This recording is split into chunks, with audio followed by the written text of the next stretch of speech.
So this Sunday, 12th of October 2025, marked exactly 2 years since these particular wave of protests and marches had begun. And it's been an unbroken sequence of protests in our city.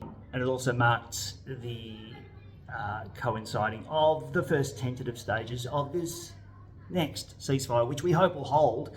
And we hope that the allowance of journalists and humanitarian workers into the space that has been so horribly devastated over these last 2 years can bear witness to what's been happening, and finally allow some of these images to be broadcast unfiltered to the world. But this Sunday, after this space of the Melbourne State Library was emptied of people as they progressed along the march throughout the route that was taken, within half an hour something really weird happened.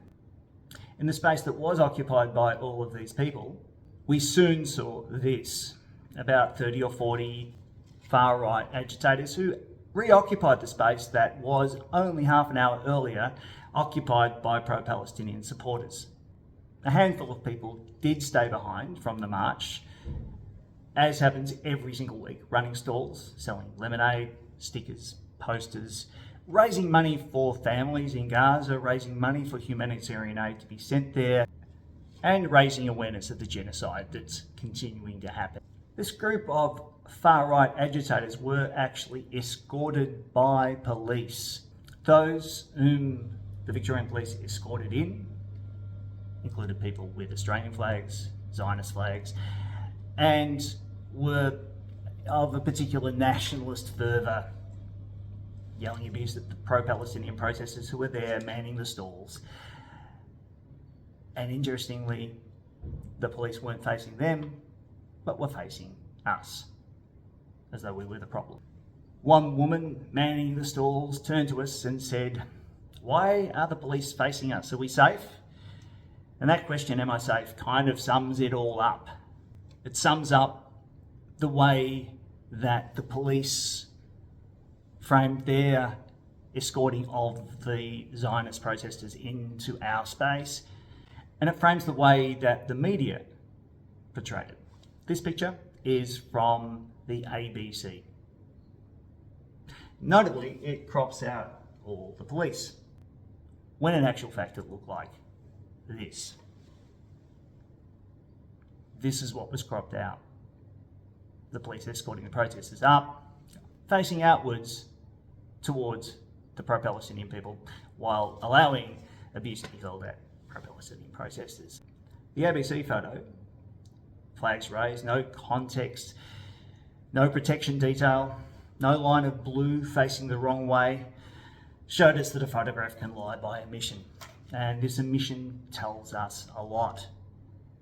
It tells us whose fear counts and whose doesn't.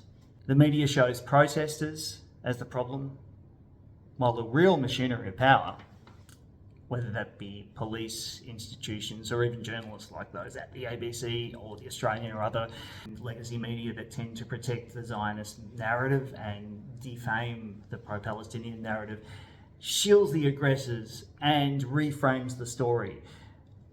It's as if the new narrative is the protesters are going too far. And that's the next distraction, because it's a distraction against the fact that journalists are now re-entering Gaza. It's a distraction from the images they'll bring back, the cities turned to rubble, the faces of children, the evidence of what's been done in our name. So here's what I want to say. As someone who's taught young people to look closely at questions, to see what's left outside of the frame. Who benefits from outrage being redirected? Who's counting on you to stop paying attention to what's going on in Gaza? Because our eyes are needed here, not on distractions, but on the truth. And the truth is that people of conscience are standing up every single week for a ceasefire, for humanity, for a world that doesn't look away, or looking directly at the world's atrocities and saying, no, we don't want to accept this anymore. So don't be fooled by what they crop out. Look again and keep looking until justice is no longer something that we have to demand.